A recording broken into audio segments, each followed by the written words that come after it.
Good afternoon and happy Monday across Central Oregon. It has been a gorgeous start to the work week. Now, don't get me wrong, it started off cold, and today temperatures have still been below average for this time of the year. But the next few days on the high desert, we are looking at more sunshine, some clouds, a couple of weak fronts, and roller coaster temperatures. Those roller coaster temperatures come with a little bit of warming that we're going to experience through the day Tuesday, and then another weak front. Tuesday night going into Wednesday brings us back down to near average for this time of the year, back into the 50s. So we have several changes to our weather pattern here through this week. Not as big as the weekend, but let's go ahead and take a deep dive into your most reliable forecast. We'll look at what's been happening, how that's going to affect us as we go forward through the next couple of days, and what changes are on the way, when we can really expect our next shift in the weather pattern across the high desert. And we're going to kick things off looking outside. Here's a quick view at some Central Oregon cameras, weather cameras from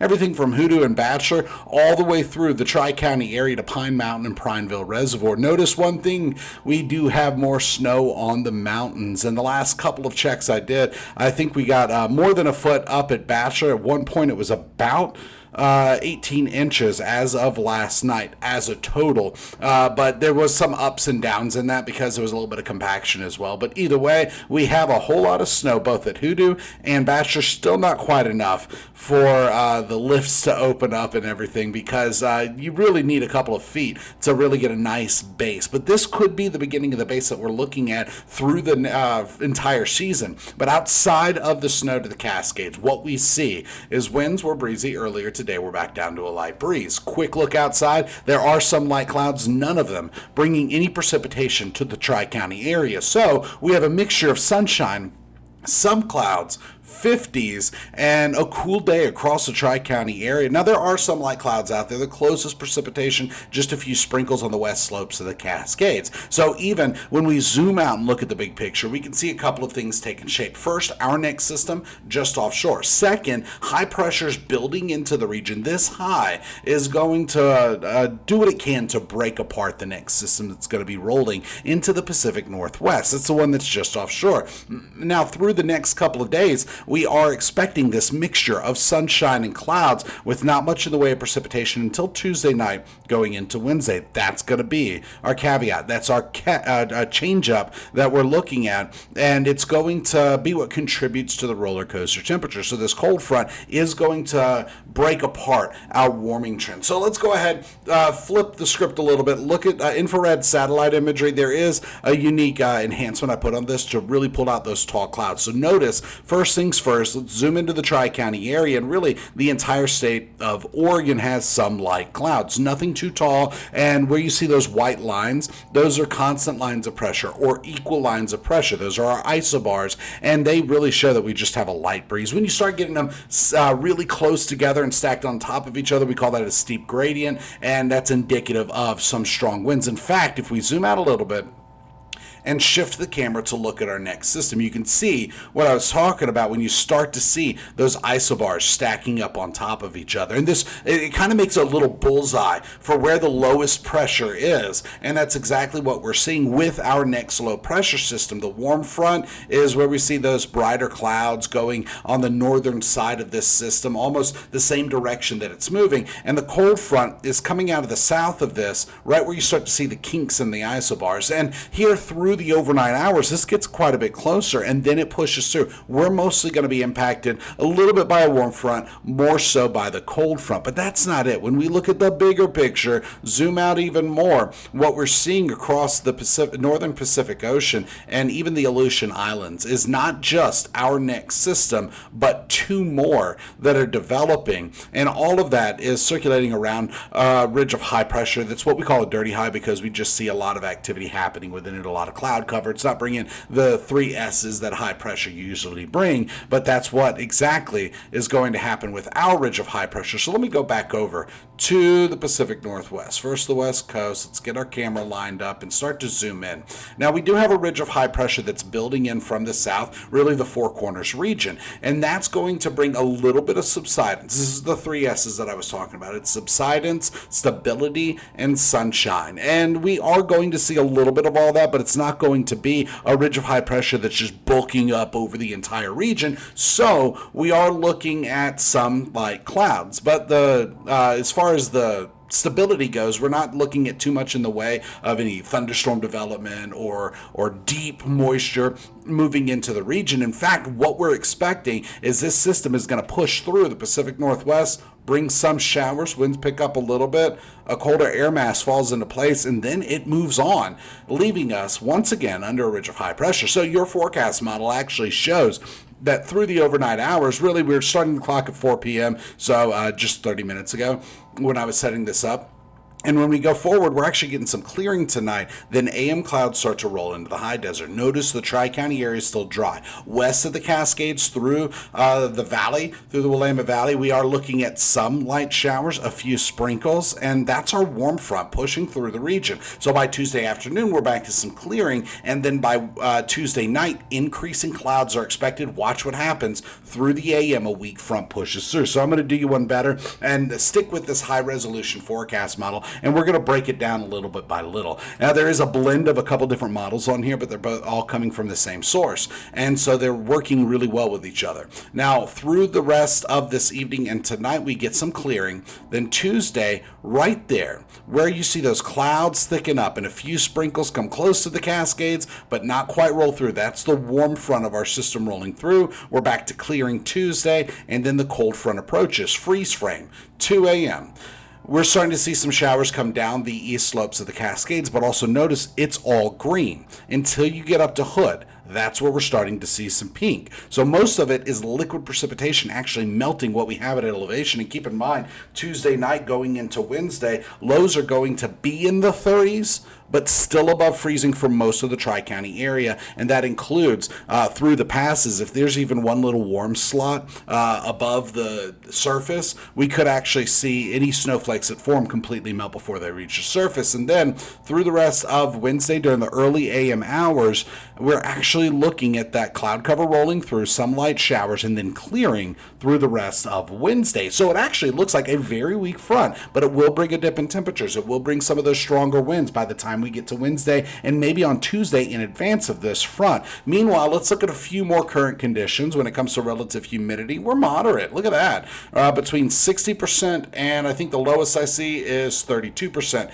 That's in Bend. But that still means there is some moisture in the air. Not super high humidity, nothing to worry about. It doesn't even feel sticky for most of the high desert, but a couple spots you could start to feel that moisture, especially around Sisters, maybe even Lapine, where you have some of those moderate to high relative humidity percentages. Meanwhile, temperatures today, look at this, in the last 24 hours, we topped out in the 40s and 50s. Right now, we are still in the 40s and 50s across the Tri-County area. This does mean that we are running below average for this time of the year, and it's actually setting us up for a gorgeous warm-up by tomorrow, though we're not going very far with temperatures near and above average for this time of the year. Tuesday, we're still expecting our temperatures to get warmer than they were today, and that's already running between 3 and 6 degrees warmer than 24 hours ago. So when we look at our temperature trend, tonight we're falling back into the 20s, so all of us back below freezing across the Tri-County area. Then through the day on Tuesday, we warm up pretty quickly under a mixture of sunshine and cloud cover. Highs are going to be in the 60s,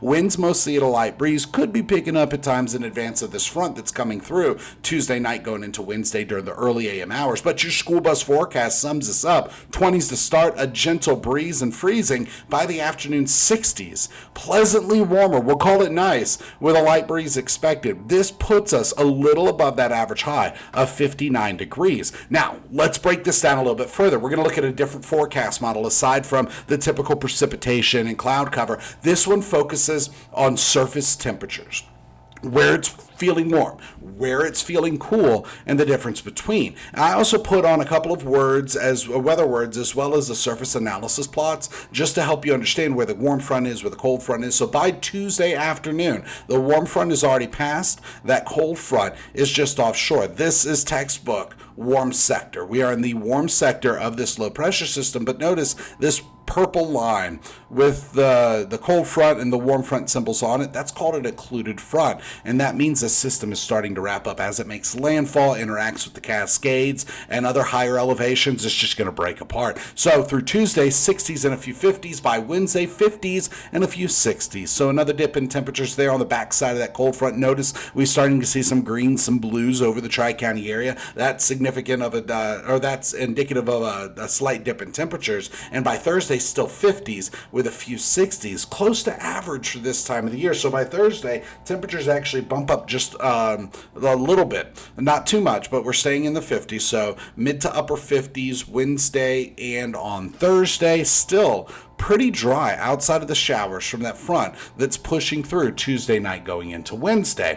And then going forward past that, we see a gradual warming trend into the weekend. So there's a chance of some showers Tuesday night going into Wednesday, maybe a few sprinkles on Saturday, better chances of precipitation by Saturday night going into Sunday. But we have some holidays on there. Yes, that's right. Friday is Halloween, and Friday night, of course, is trick-or-treating trick-or-treating times. And conditions for trick-or-treating, partly cloudy with a few sprinkles possible in advance of that system that's coming through on Saturday. I really think a ridge of high pressure is going to hold it back. I don't think we're going to get too wet out there trick-or-treating. We're during the trick-or-treating times between sunset and about 9 p.m. we're dropping from the 50s to the 40s, so it is going to be chilly. And again, a few sprinkles are possible, but a west becoming south wind about 2 to 12 miles per hour. I'll continue to give that Halloween update each day this week as we go forward in this deep dive into your most reliable forecast, but I just wanted to give you a sneak preview of it. And then remember, Saturday night going into Sunday, early November is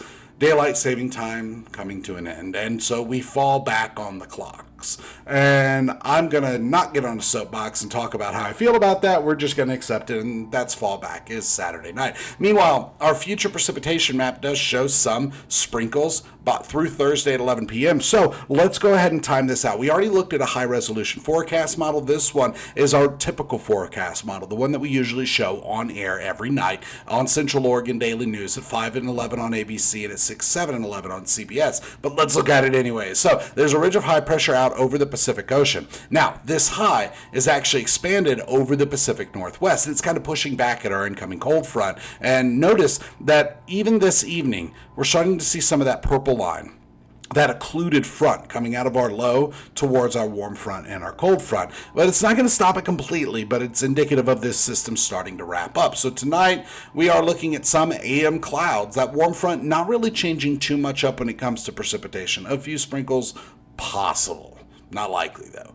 And on the backside of that, we get our bump in temperature. So tomorrow, we're well into the lower to mid 60s, above average for this time of the year. Then Tuesday night, the cold front pushes through during the early AM hours. Freeze frame, 4 a.m. Already starting to get some showers. Now, if there are any spots that dip below freezing on Tuesday night going into Wednesday morning, I don't think there will be very many of them, but we could be looking at the potential of freezing rain. The average low temperature Wednesday morning during this time is going to be 37 degrees. So there is a chance a couple of things could happen. Number one, there's a chance, not a good chance, but there's a chance of some freezing rain. Number two, there's a chance, not a likely chance, but we could see some flurries. We could see some snow showers, just not putting too much on the ground, because by the next day, we're warming back into the 50s again. And that next day is going to come with more sunshine. By 3 p.m., we get our clearing. By Thursday, in and out cover expected, dry. By Friday, in and out cover expected and dry. And so we're going to step back and look at a long-range forecast model. Keep in mind, when it comes to resolution, the best resolution is with forecast models that are short range. And so in order to get back to the end of the 7-day planner, we actually have to use a long-range forecast model. We got two of them. I'm going to show you one. This is the GFS. It's one of the American models, and it shows that Thursday night we're getting back to some clearing, and by Friday in and out clouds are expected. But remember, still dry, and this is the next cold front that we're tracking. Actually, just over my head, over the East Pacific Ocean. That holds off on Saturday by 4 p.m. Showers coming up the crest of the Cascades, just not coming onto the east slope. So Saturday night, going into Sunday, some sprinkles are expected as this system just completely wipes out. We are going to get the cold, cooler air mass. We are going to keep that moisture over the Pacific Northwest. But I don't want to jump on it too hard, because it does look like the current setup by Monday might be reminiscent of another active weather pattern or atmospheric river, but I'm not going to jump on it right now. It could be possible, but we're gonna save that for later on in the week. So between now and noon on Thursday, we are talking about some light showers, and that's going to be Tuesday night.